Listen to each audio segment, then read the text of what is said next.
Welcome to the professional development panel. So, what happens when scientists take their curiosity beyond the lab? Well, you are about to find out. Meet three STEM minds who ventured into fields such as law, sustainability, high tech, and finance. This panel is very much tied to Dimension Science's vision to build the next generation of global scientists that drive progress and discovery. Just a quick ground rules before we dive into this panel. We have three scientists on the panel. I will have the double role as moderator and panelist. It will be conducted in English, even so two of those speakers will can speak Portuguese quite fluently, and you'll find out who those are, Nathalie and Cristina. We have about 20 minutes panel discussions, and then we will invite you, the audience, to bring your question on. Please put them in the Q&A box in the meantime, which brings us to 30 minutes in total. So I'm looking forward to a very dynamic and insightful conversation. And with this, let's get this going. I want to start with a quick lightning round of introductions, and first going to Nathalie, then to Cristina, and then to myself.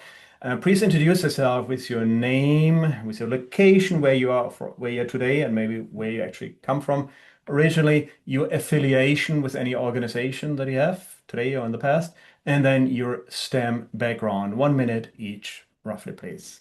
Nathalie? Hi, I'm Nathalie Hoffman. I am from Los Angeles, California, actually Marina del Rey, which is a yacht marina on the Pacific Ocean. Marina del Rey is a little suburb of Los Angeles.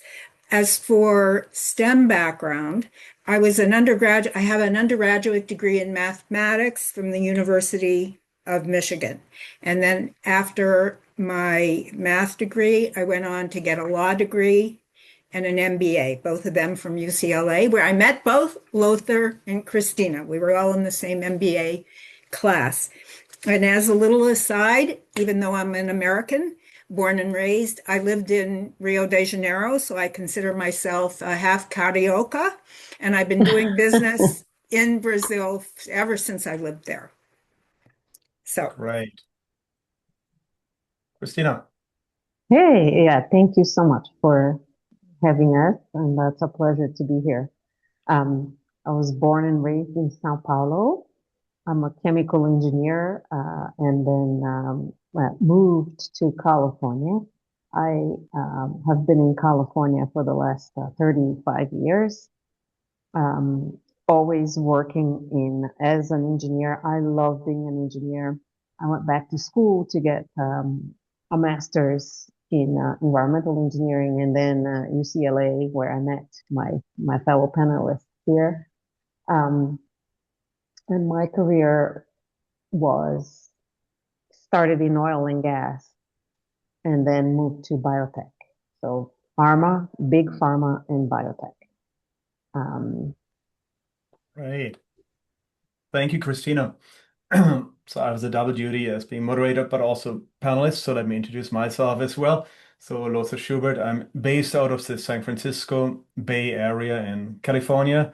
I came over originally from Germany, and professionally, I'm now associated with Hitachi. So I work for Hitachi, the Japanese conglomerate. In particular, we're in the business focused on IT infrastructure, where I'm running a marketing organization. My STEM background is in physics. I did my master's degree in Germany and a little bit in the US in physics in high-speed accelerator physics and nuclear physics. All right, so you have chemistry, you have math, you have physics here. Let's get this going. And very different paths that all of you here as a panelists took. The question is, how do you get from STEM? Where are you today? What are the decision points? And did you plan this out or how did this happen? Again, let's start with Natalie. So I started my career using my STEM background as a computer programmer at Bell Labs. And I perceived pretty quickly, because these are in the early days of women in STEM, that the glass ceiling as we call it, I don't know if you call it that in Portuguese, but we call it the glass ceiling, was on the floor. So I decided that I better move out of computer programming and sciences at that time. I decided to go to law school because I felt like I needed to have some control over my career and my life. And so then I went to UCLA Law School. By this point, I had moved out to Los Angeles from Michigan. And when I started law school, I thought, oh my God, I'm going to really do poorly here. I was the only one with a STEM background at all. Everybody else had taken courses, English, political science, where they wrote essays, and you have to write a lot when you're a lawyer. And I thought, oh my God, I'm going to flunk out of there. And it turned out I did very well because of my analytical background, which is key when you're a lawyer to be able to analyze fact situations, analyze the applicability of the law. So I turned out to do very well. I was very surprised. And then I spent many years practicing law. I loved it. I was a deal lawyer in the motion picture industry. And by the way, I got to Brazil as part of this because, as part of my understanding that I needed to be in control of my own career path, I decided that I needed to have my own way to develop clients, that I wasn't going to depend on my bosses to give me clients. And so I started doing research. I wanted to have a language that nobody else in Los Angeles had. And, you know, we have a lot of, relatively speaking, Brazilian Portuguese speaker on the East Coast in the United States, New York, Washington, Florida. We have almost none here in California, with the exception of Cristina and other brasileiras and brasileiros that live here. We have very few. So I did research, and Brazil was in the middle of the Brazilian miracle, and I decided to move to Brazil and learn Portuguese. So that was a decision point along my career path because that led me to the motion picture industry and renewable transportation fuels, which is where I am now. I decided along the way to get an MBA. By that time, the three of us went to a very so-called quant school, which many other MBA schools are not. They're more soft skills, let's say, but Anderson School at UCLA, very quant oriented, and we had a lot of STEM people in our class. Now, MBA schools are highly quant oriented, and you will find more and more and more STEM people at business school. Do you agree, Lothar and Cristina? I think that's a very big trend. And then, so I used STEM in both of those, higher education. And now I took another career change and I went into, and I'm very glad to hear Joyce's remarks, and I'm going to look forward to hearing everybody else's remarks on environmental issues, because now I am consultant. I'm a sustainability consultant. I advise companies on getting their renewable transportation fuels certified to generate very valuable credits under California's the low carbon fuel standard. So, Wow, what a path from math into law into sustainability. Thank you, Natalie. With this, let's switch over to Christina. What about your path? So from STEM to where I am today. So I think I am still an engineer. It's like I love being an engineer. I love chemistry. I never could leave that behind. It was just like a start. You start at whatever level you can. And I remember starting at the oil platforms, going to the oil rigs on the coast of California, and then getting sent to Colombia at the time of the guerrilla, and Peru as an engineer because they could ship me. um, and then I realized I was never going to progress as a woman, Latina, in the oil companies, because there was a project at the time in Pakistan, and this was 1994. Hopefully things have improved by now, but I so wanted to go on that project and and I applied for it. I was always so curious and I was always the one who I would raise my hand and I want to go. I so want to go to that project. And no, you can't go because you are a woman, you are not married, and you can't go to Pakistan. And that was like for me, it was just like, what? What? You're telling me that? It's like, I'm going to change that. I'm going to become an activist again. So, but I switched industries because I realized, no, I got to go do something different. And that's when I joined the pharma and biotech, and my career then took off from there. But I am still a STEM person. I'm still an engineer. I still behave as an engineer. Then you kind of move up the ladder because you deliver results and you have a team and you become a manager and then a director and you just um, do good work and you get rewarded and it works out. So, but when you say from where I am today, I'm still an engineer.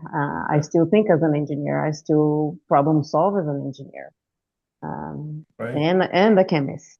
So, Thank you. And I took a note about your Pakistan experience. In fact, later we might want to double click a little bit about the inclusion elements in for STEM scientists.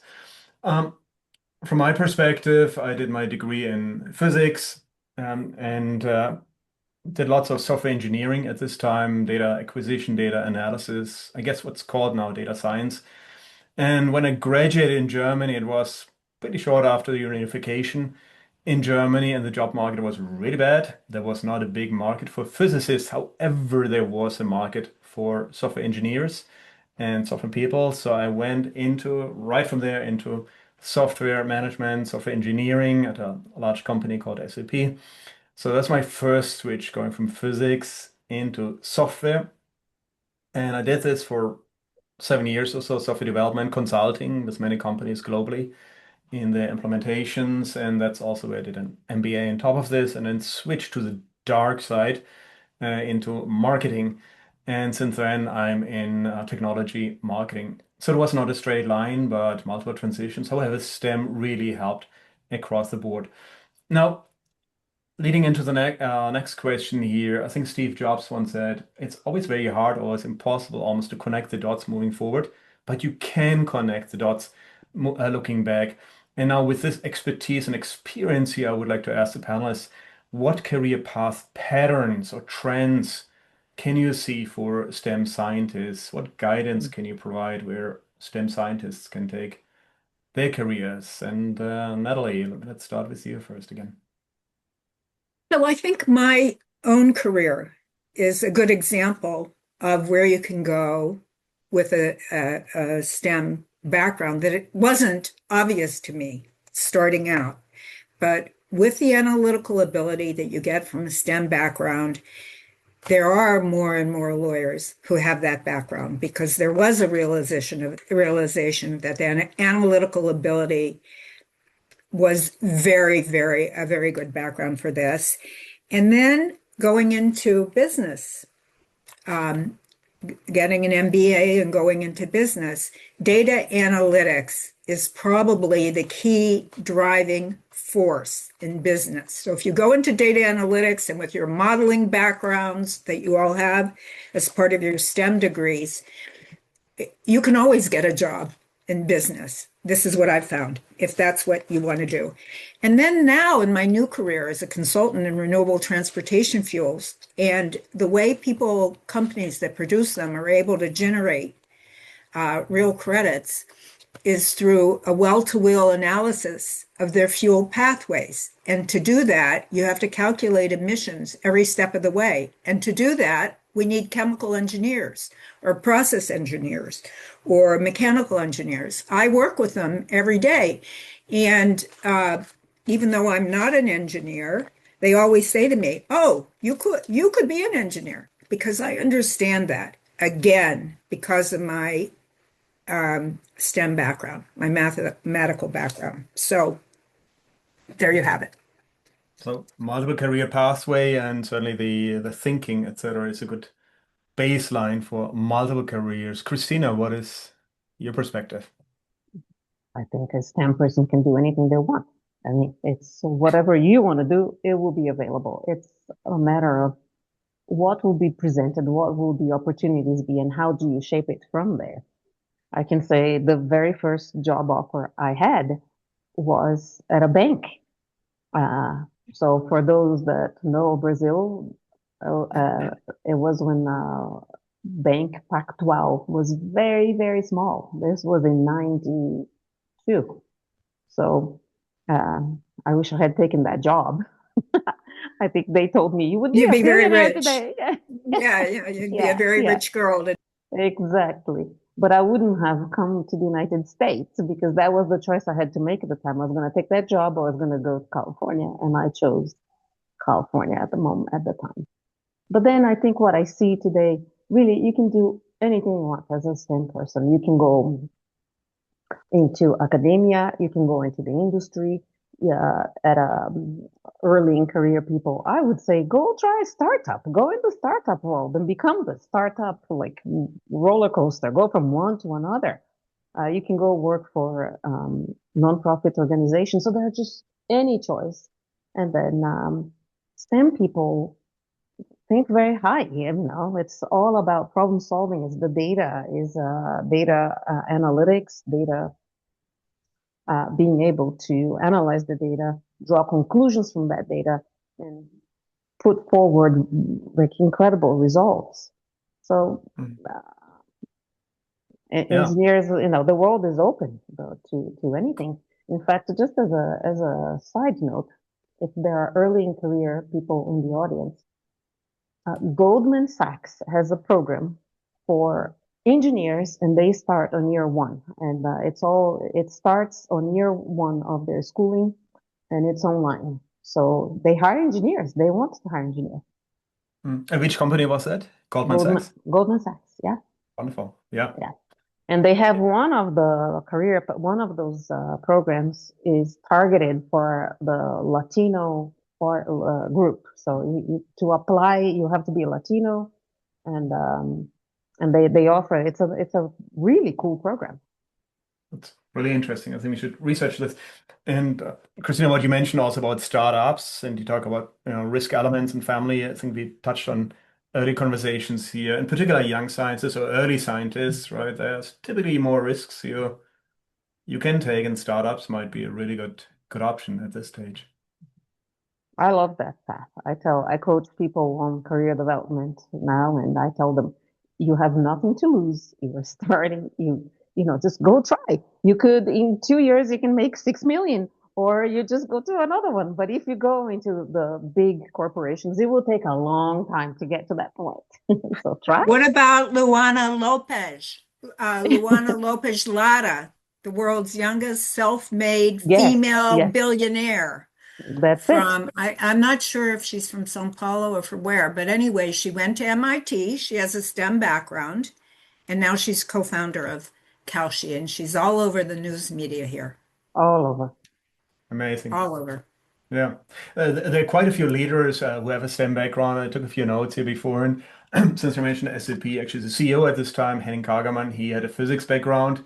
Sundar Pichai from CEO at Alphabet Google, Masters in Material Sciences from Stanford. Jensen Huang, NVIDIA, electrical engineering background. And then also in other areas, Claudia Steinbaum, serving as the president of Mexico, background in physics, energy engineering, environmental engineering. So really many directions that STEM can take. And of course, academia is one of those choices as well. What I learned is first principles approach, really breaking down things into thinking into most basic fundamental truths is what you do a lot in science, rather than just saying this is how things always have been done and those are the best practices. That is important as well, but really think independently and break things down to the most fundamental truths and build things up there that will serve you in so many disciplines as well, like in marketing and but in many other areas as well. I'm looking at some of the Q&As here, and actually the next question we had lined up is very much to this topic about AI. And hey, no panel can go pass by without talking about AI. AI is reshaping so many things. Any practical guidance for early career scientists navigating this environment today with AI being almost everywhere. Natalie, Christina, what do you think? So I would say, well, first of all, my boss and his boss, who's the CEO of our company, are very bullish on AI and they want us to incorporate it into our practices. However, they don't want us to blindly use AI. And this is something that Joyce was saying about the advice she gives to her daughters, her young daughters. AI makes mistakes. I have seen this personally in subject matters that I know about. If I've asked AI something and it makes mistakes, you cannot just rely on AI. And the other thing about AI is it depends on the collective wisdom, the collective knowledge of what has gone before. It doesn't, it isn't creative or innovative in new thinking.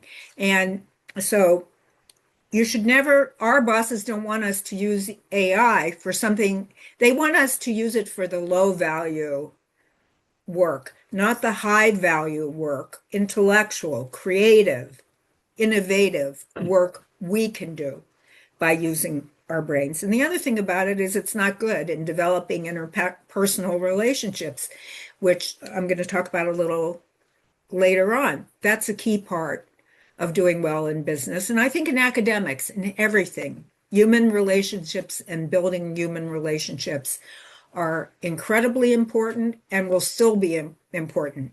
AI will never take that over from us. So, Yeah, there's some AI bots who try to be human companions, but I hope it's yeah, gonna right. And you see where they be led, far away. suicides. Mm, yeah. Christina, Well, AI is here to stay. It's not going anywhere. We better embrace it. It's here to stay. It brings a lot of value. It brings a lot of efficiency. Yeah, but I think STEM people, engineers, or we are able to not so much challenge that, but evaluate: is it what's being provided to me now accurate, or can I, you can double check. We are very well equipped to be. I don't think this answer makes a lot of sense. Let's go a little bit further. Um, but what I really, AI is here to stay. If I were in school today, I would be taking every AI class available. I'm not going to get a degree without knowing everything available to me related to AI. Even not in school, I'm looking for classes at the stage I am at today. Um, but like very much like Nathalie, teamwork is cannot be replaced. And engaging with your coworkers, your boss's boss, that is still, I think that is a must mhm, have if you want to progress, if you want to be known as a professional, known as an employee, or known as it's the agile methodologies, like collaborating, teamwork, that's really important. But I mean, we didn't go down that. That wasn't the question, but we'll come to that. we So veered to that. So yeah, we should come to that one. yeah, Yeah, in a moment. Just one additional thought here: AI, since I work very much in the IT infrastructure space. First of all, I agree. AI is a tool. Embrace it.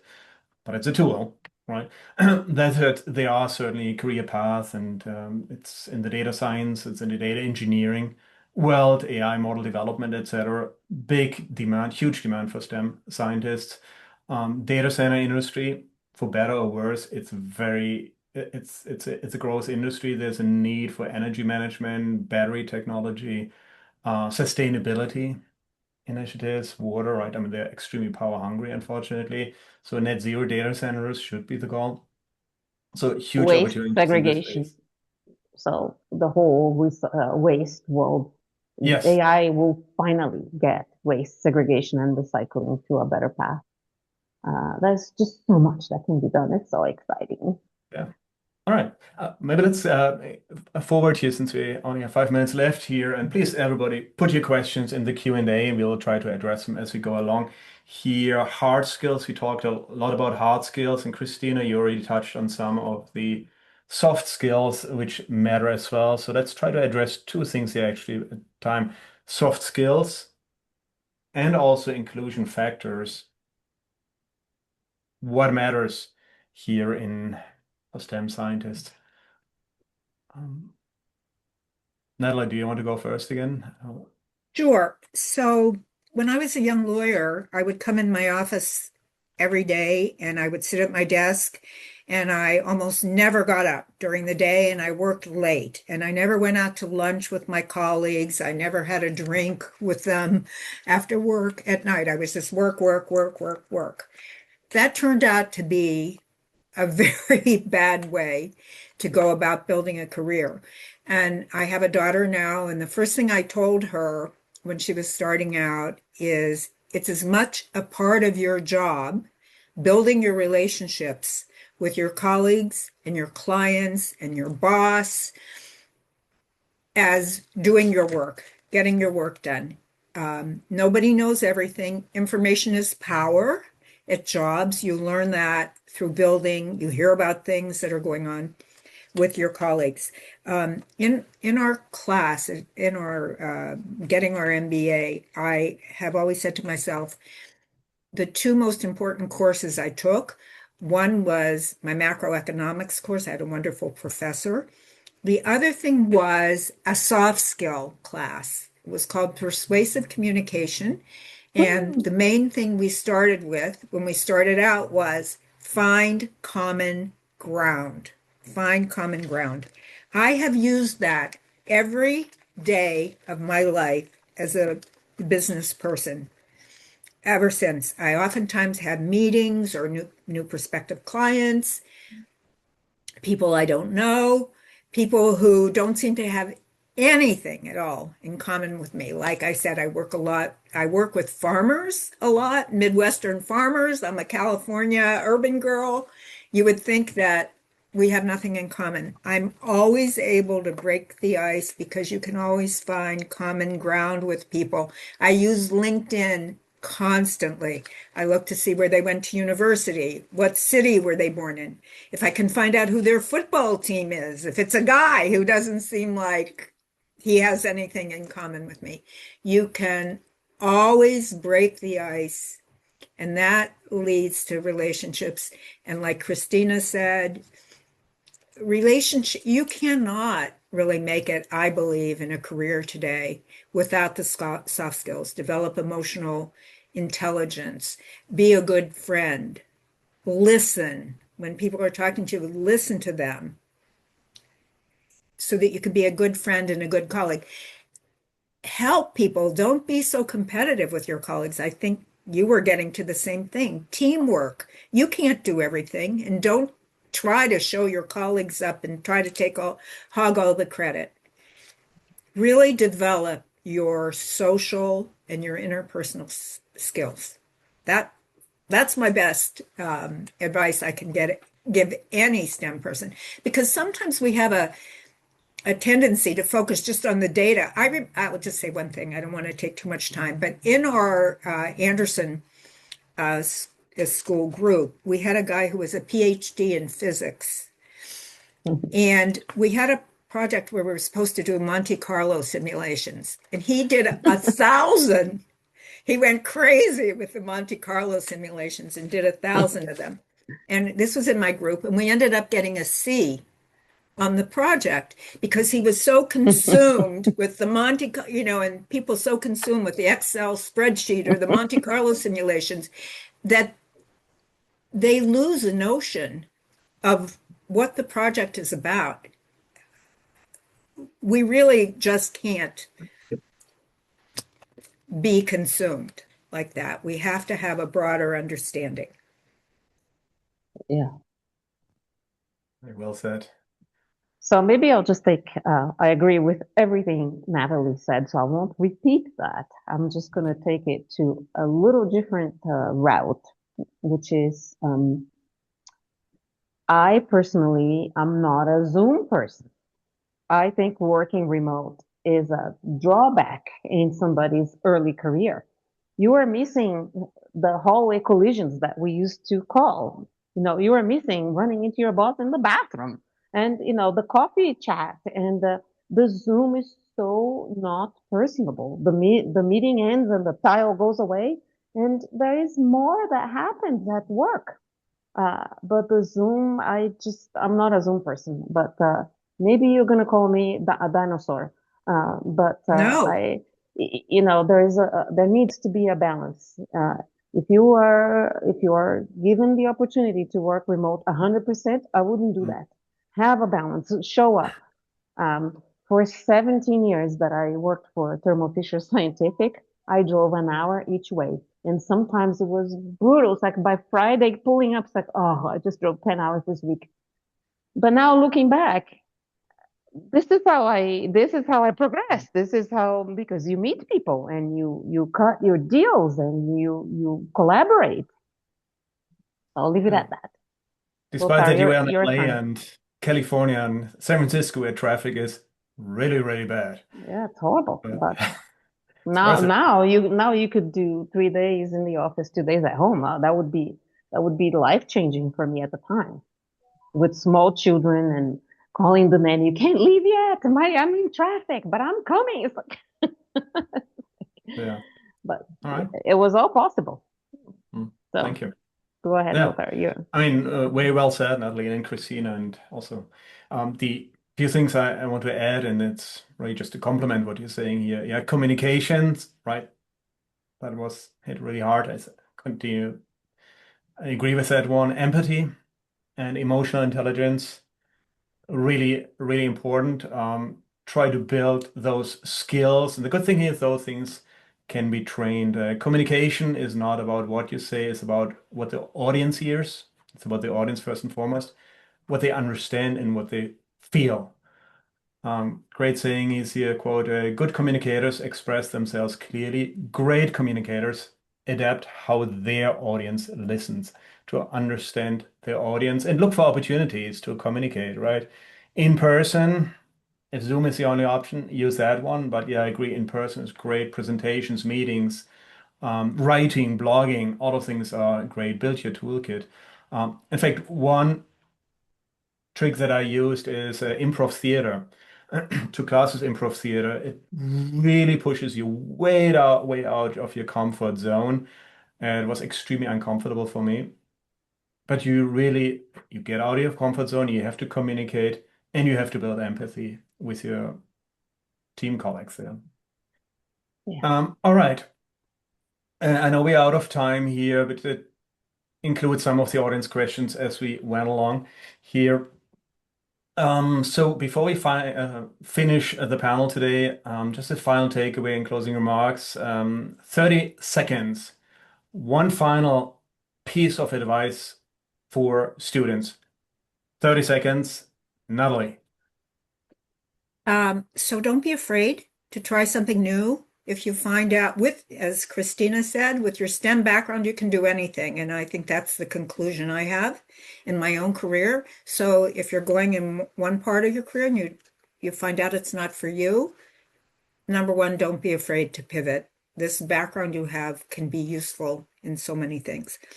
The other thing is focus on building those relationships. We know you're going to be good in the physical sciences. Focus on building your relationships with colleagues, clients. I build relationships with regulators for my clients. It's incredibly valuable. So, think about all of that and work on those relationships, work on listening, working on being a good team member, and don't be too competitive with your people that you're working with. You're all in this together. Thank Yeah. you. Christina, 30 seconds. Find a mentor, hang on to that person, somebody you trust, and ask for advice. Keep asking, what should I do? Go back to that mentor and say, is this the right path for me? Have I made a mistake? Be humble and be humble, be bold. Okay. Back to Thank you. you. Another 30 seconds here. A formula actually for all of the scientists here. I learned this formula when I attended a career forum many years back as a graduate student. And the formula was opportunity divided by risk equal a constant, right? It means real opportunity only comes if you're willing to take some risk and go where others maybe hesitate. It doesn't mean to just, take every risk that's out there. Be strategic about it, but don't play it too safe either. Chase the places where smart managed risks make opportunity possible. With this, we come to the end of this panel. I want to thank Nathalie. I want to thank Cristina. And I want to thank you, the audience, as well. We covered lots of ground. I hope it inspired you. And maybe one day, the audience, and especially early curious scientists, maybe one day you will be on the panel and share your experiences.